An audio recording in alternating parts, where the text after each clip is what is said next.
Salut la compagnie, donc ceci est la partie 2 des vidéos, de la série vidéo Ma grossesse à Berlin.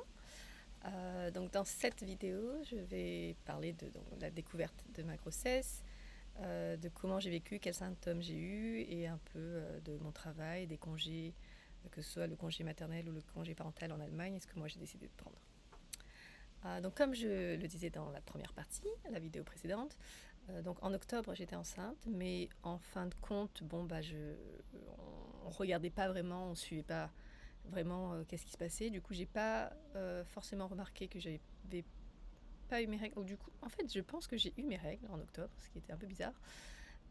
En novembre, j'ai pas tout de suite réalisé que j'ai pas eu mes règles. Et c'est début décembre que je me suis dit tiens, quand même, on dirait qu'il manque quelque chose. J'avais les seins quand même bien gonflés, beaucoup plus que d'habitude. Et alors que pour les règles, si ça arrive, ça dure 1 ou 2 jours. Là, ça faisait bien une semaine. Je me suis dit, c'est bizarre, faudrait peut-être que je fasse un test. En plus, à ce moment-là, j'étais à l'île de la Réunion. Je faisais du travail à distance, du distanciel. Et du coup, je voyais la famille, je voyais les amis, on faisait la fête, j'ai bu du rhum. Enfin, franchement, j'ai fait tout comme d'habitude. Je ne pensais pas du tout être enceinte jusqu'à donc début décembre. Donc je me suis dit, bon, je vais quand même me calmer au cas où, et puis je ferai un test surtout. Euh, mon chouchou est arrivé plus tard à La Réunion. On a acheté un test. Et donc quand tu fais un test de grossesse, il faut attendre le matin. Donc on a attendu le lendemain matin pour le faire. Et là, donc je fais pipi sur le test. Et j'attends, je crois que c'est 15 minutes ou 2 minutes, je sais plus. Et il se passe absolument rien. Donc, bon, avec les tests Covid, je pense avoir l'expérience maintenant, que tu attends, il y a soit une barre, soit deux barres. Donc pour le test de grossesse, c'est similaire, sauf que c'est une croix. Mais là, il n'y avait rien, aucune barre, aucun liquide qui monte, vraiment rien, quoi. Je me dis, bah mince, je savais pas qu'on pouvait rater un test de grossesse, quoi. Je suis nulle ou quoi? Et le pire, c'était que c'était un jour férié, c'était le jour de la fête CAF. Du coup, toutes les pharmacies étaient fermées. Et ben, j'ai dû attendre de retourner chez ma sœur et lui demander un test de grossesse, alors que bon, a priori, j'aurais préféré garder ça secret au début. Et c'est chez elle que je l'ai fait, que c'était positif, que je l'ai montré à mon fiancé et que voilà, on l'a découvert ensemble.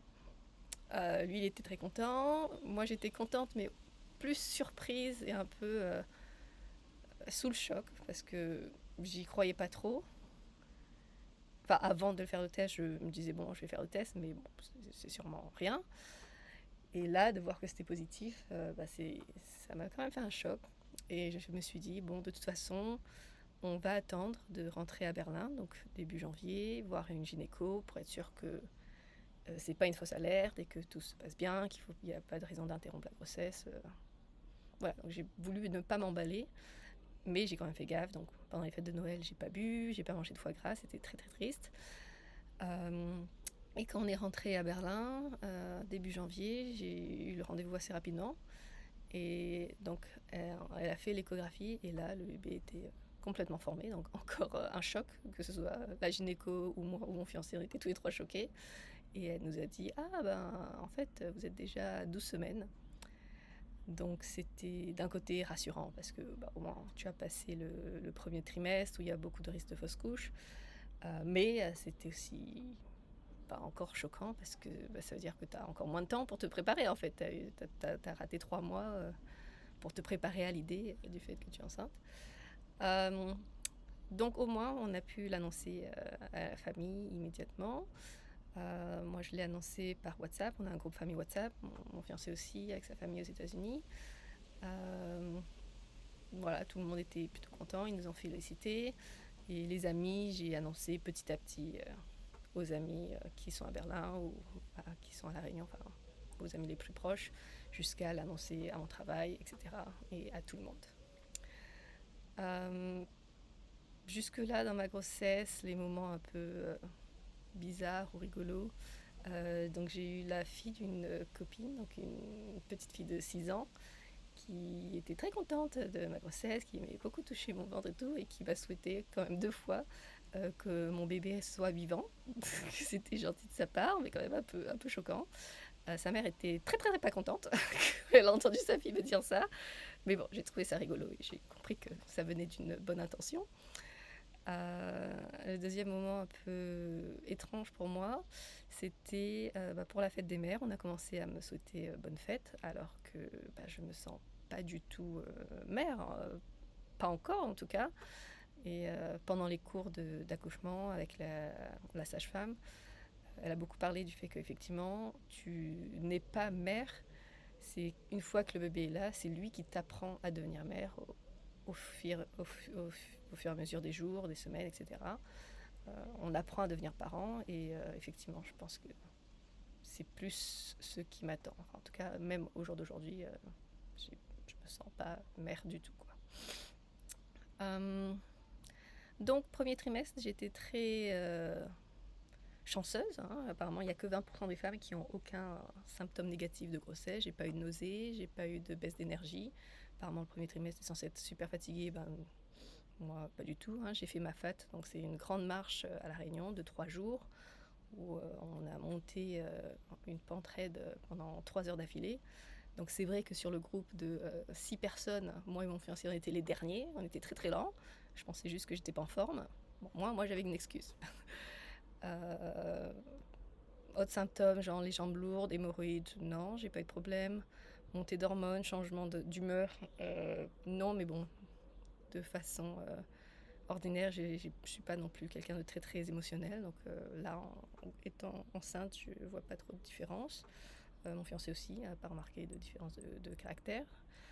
Les petits trucs que j'ai eus, c'est infection urinaire, mais aussi parce qu'on voyageait, donc ça a été traité assez rapidement. Et constipation un petit peu. Mais j'avais lu le bouquin Le charme discret de l'intestin, et elle te donne une technique contre la constipation où tu te balances sur les toilettes doucement, comme ça, juste 3 fois. Et pour moi, ça a très bien marché et je l'utilise tout le temps. Et du coup, j'avais vraiment pas de problème. Une grossesse très cool. Enfin, pour le boulot, j'ai travaillé à temps plein jusqu'au temps normal, donc en Allemagne. Congé maternité, c'est 6 semaines avant la date prévue de l'accouchement, plus 8 semaines après l'accouchement effectif. Donc ça, c'est la mère, elle a droit à ça. Et tu as ton salaire en entier. Donc c'est pas entièrement payé par la boîte, c'est partiellement payé par la Sécu, mais tu as ton salaire entier. Par contre, après ça, tu as le congé parental. Et ça peut être maximum 14 mois, mais inclus donc les mois du congé maternel. 14 mois qui se partagent entre le père et la mère. Donc la mère pourrait très bien juste prendre le congé maternité, ce qui est environ 2 mois, 3 mois et demi on va dire. Et le père pourrait prendre donc 9 mois et demi, ouais c'est ça.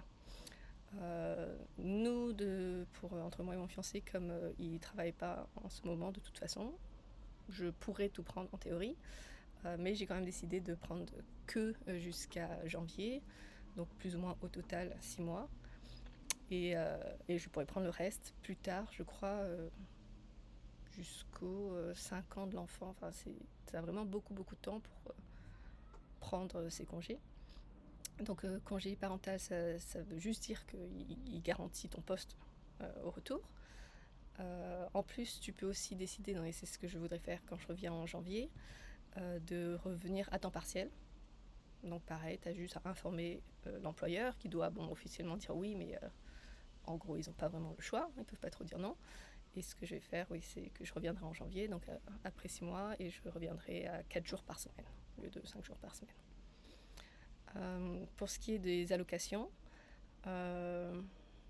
donc c'est ça, c'est sur les 14 mois des congés parentaux, les parents peuvent avoir une allocation parentale qui est assez élevée, je sais pas, c'est un pourcentage du salaire, et c'est maximum 1800 € par mois que les 2 parents peuvent avoir en même temps s'ils sont tous les 2 en congé.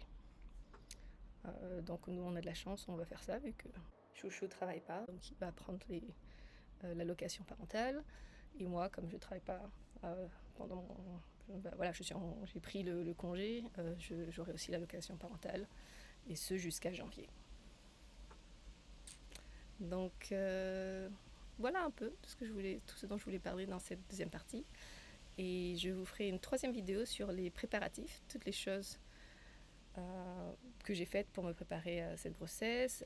Donc pas mal de conseils aussi sur des choses en Allemagne ou des consultants qui m'ont aidé. Et une quatrième vidéo, je la ferai plus tard, ce sera sur les avantages d'avoir un enfant assez tard. Salut!